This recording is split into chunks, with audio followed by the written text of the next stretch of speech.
Mukhang ang saya-saya ng bonding ng KKK family at kitang-kita sa kanilang mga kilos at mga mata ang kasiyahan na magkakasama sila at buo ang kanilang pamilya, especially si Katie. Sa kanilang latest vlog ay puro masaya lamang sila at mukhang wala ng wall between Katrina at Chris Lawrence, na sinabi noon ni Katrina na hindi sila talaga nag-uusap gaano ni Chris Lawrence, at pag kinuha niya yung si Katie ay okay lang, at kung hindi naman ay okay lang din kay Katrina.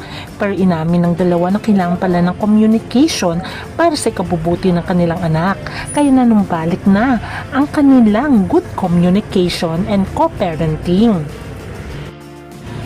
Siyempre kasabay ng magandang co-parenting ni Katrina at Chris Lawrence, ang tanong ng karamihan, pwede bang ibalik ang matamis nilang pagtitinginan para mabuo ang kanilang pamilya? Or kaya naman ginagawa ni Chris at Katrina ang lahat para nga ma-push ang produkto ni Katie at para na rin sa future ng kanilang anak? Pero iba ang nakikita ng tao at itong ating aalamin.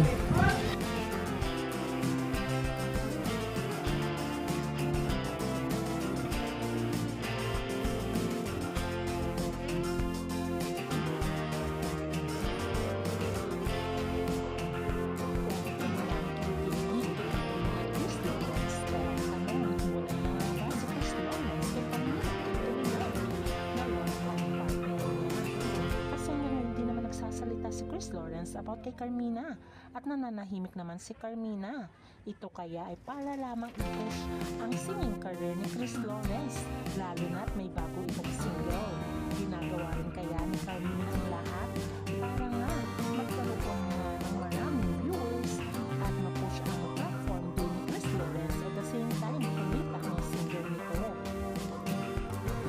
Dahil sinasabi nga ni Carmina na hindi pa sila hiwalay ni Chris Lawrence at for the content lamang daw yun.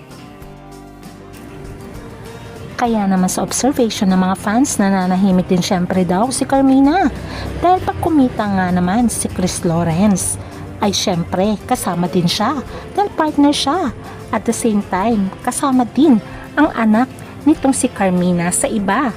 Alam naman natin na may anak si Carmina sa pagdadalaga. Kaya naman sabi ng ibang fans, sana makapag-isip-isip itong si Chris Lawrence. Instead na mag-focus na lamang siya dito kay Carmina, ay ibigay na lamang niya sa kanyang mag-ina kasama si Lyric. Although meron din nagsasabi talaga na sinundan nga daw ni Carmina Kate De Leon itong si Chris Lawrence sa Amerika. Pero hindi maitatanggi na pagkasama ni Chris Lawrence si Katrina ay masaya siya. Kaya naman marami na rin ang nagsabi na dapat ay kumalas na lamang itong si Carmina dahil wala naman silang anak ni Chris Lawrence.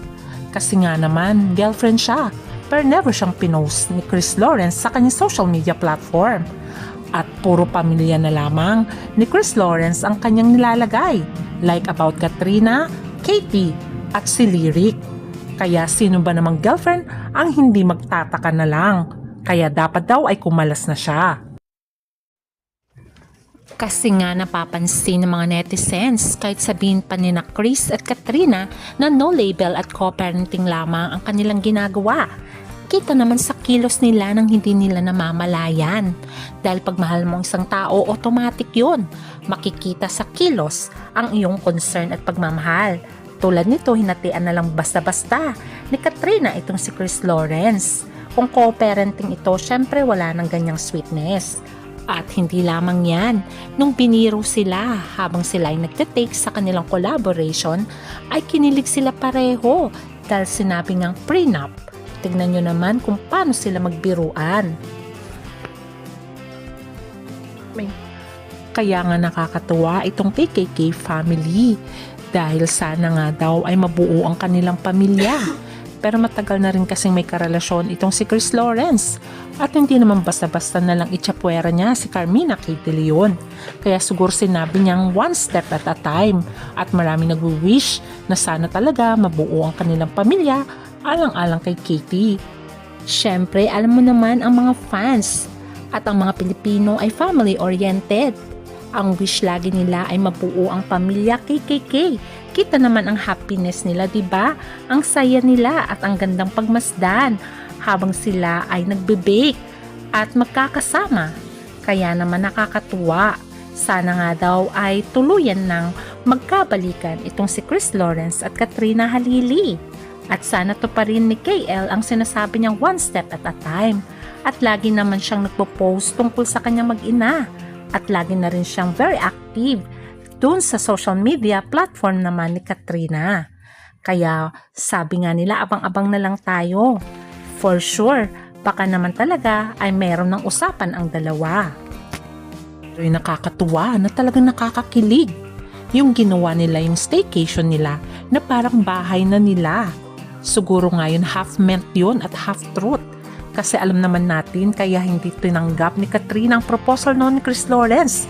Dahil gusto niya na magkaroon sila ng sariling bahay muna bago sila mag-settle down at financially stable na sila.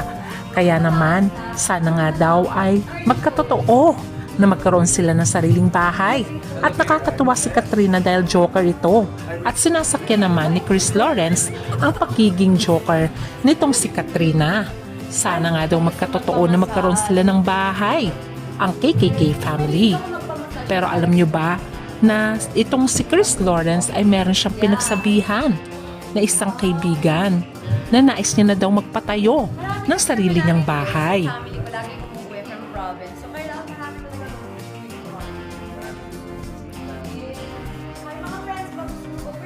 Kitang-kita naman ang reaksyon ni Chris Lawrence na masaya siya at sinasakyan niya lang si Katrina sa biro nito na yung staycation ay kunyaring bahay nila.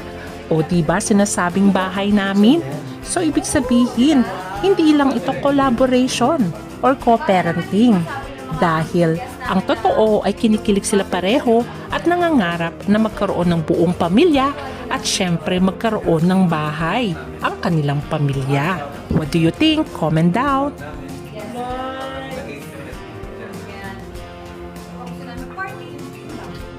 Thank you for welcoming us to your home. Of course. Actually, nagpa-ready kami ng dinner for you guys. Alam naman natin na nag-propose itong si Chris Lawrence kay Katrina noon. Pero tinanggahan ni Katrina dahil gusto niya financially stable si Chris Lawrence kasi alam naman natin si Katrina ay sikat noon. Siyempre, mas marami siyang kinikita compare kay Chris Lawrence na nagsisimula pa lang as a singer. Kasi kung matatanda natin interview noon ni Katrina na siya na daw muna ang bahala sa sarili niya. Basta ang i-provide na lang ni Chris Lawrence ay kay Katie.